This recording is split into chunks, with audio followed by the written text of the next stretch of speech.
Hello' everyone, আজি হৈছে লক্ষী পূজা আৰু লক্ষী পূজা আমাৰ ঘৰত অকণমান সৰুকৈ আয়োজন কৰিছোঁ আৰু কেনেকৈ কি কৰিছোঁ আপোনালোকক দেখাই থাকিম আৰু আপোনালোকে চাই থাকক। মই পায়স বনোৱাৰ কাৰণে চাউল তিয়াই ৰাখিছোঁ, আধা ঘণ্টামান তিয়াই ৰাখিছোঁ আৰু ইয়াক গাখীৰ উতলাই ৰাখিছোঁ। আজি পায়সটো অকণমান বেলেগকৈ বনাম বুলি ভাবিছোঁ। মই কেৰাহীখন বাতি লৈছোঁ আৰু তাত 2 চামুচ ঘি দি দিছোঁ আৰু ইয়াতে তেজপাতা আৰু ইলাচি 2টা দি দিম। জুইটো কমাই ৰাখিছোঁ, নহ'লে ঘিখিনি জ্বলি যাব। আৰু তাতে ড্ৰাই ফ্ৰুটছখিনি মই দি দিলোঁ একেলগে। ড্ৰাই ফ্ৰুটছ মই আলমণ্ড আৰু কাজু দিছোঁ আৰু এতিয়া মই চাউলখিনি ইয়াতে দি দিলোঁ।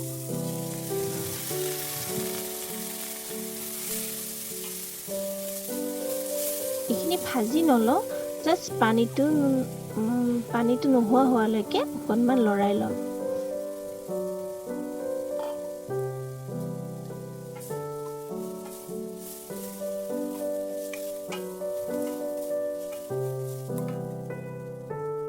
আৰু মই গাখীৰ দিম ইয়াতে। গাখীৰ মই ফাৰ্ষ্ট বেছি নিদিওঁ, অলপ কমকৈ দিম চাউলখিনি বইল হোৱালৈকে।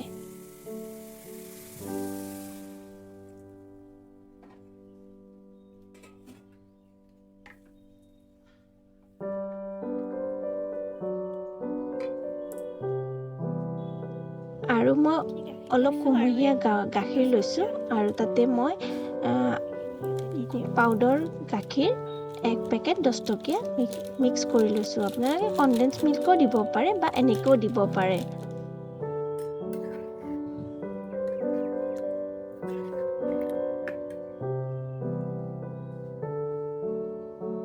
মোৰ পায়স প্ৰায় হৈ গৈছে আৰু তাত মই এইখিনি দি দিলোঁ আৰু এতিয়া মই ল' ফ্লেমত 5 মিনিট এইখিনি ৰাখিম। আৰু এইফালে মই চেৰি আৰু খেজুৰ কাটি ৰাখিছোঁ সৰু সৰুকৈ, এইখিনিও ইয়াতে এতিয়া দি দিম। এইখিনি দি দিলোঁ আৰু এইখিনি মই মিডিয়াম ফ্লেমত 5 মিনিটমান ৰাখি দিম, যাতে খেজুৰৰ ফ্লেভাৰটো পায়সখিনিত আহি যায়। এইখিনি মোৰ প্ৰায় হৈ গৈছে আৰু এতিয়া গেছটো নমাই ৰাখিলোঁ। এইফালে আন এবিধ প্ৰসাদৰ কাৰণে মই তিল গৰম কৰিছোঁ, ভাজি ৰাখিছোঁ। এইখিনি মই বগা তিল আৰু ক'লা তিল 2টা তিলেই মই মিক্স কৰি দিম। প্ৰসাদ মোৰ বনোৱা গোটেইখিনি ৰেডি হৈ গ'ল, কিন্তু ভিডিঅ' বনোৱাহে নহ'ল, কাৰণ ভিডিঅ' বনাই থাকিলে এইফালে মোৰ জল্দি প্ৰসাদ বনোৱা নহ'লহেঁতেন আৰু পূজাৰ সময়খিনিও গুচি গ'ল হয়। মই বনাইছোঁ পুৰি, চিৰিয়েল লাড়ু, তিলৰ লাড়ু, নাৰিকল লাড়ু, চুজি আৰু আখৈৰ লাড়ু আৰু এইখিনি মোৰ ফল মূলখিনি বুট এনে নিয়ম কৰি দিছোঁ তাত। আৰু ইয়াত থাপনা বহাইছোঁ লক্ষী মাৰ।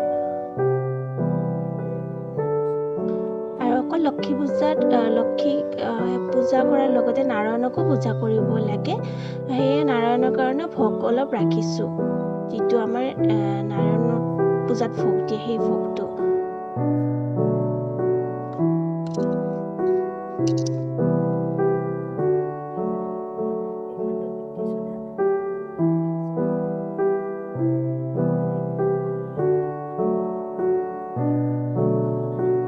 এইখিনি আছিলে মোৰ সৰুকৈ আয়োজন।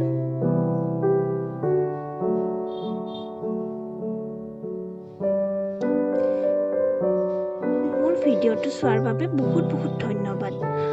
আৰু এতিয়াও যদি মোৰ চেনেলটো ছাবস্ক্ৰাইব কৰা নাই, প্লিজ ছাবস্ক্ৰাইব কৰি দিব আৰু লাইক কৰি দিব। Thank U.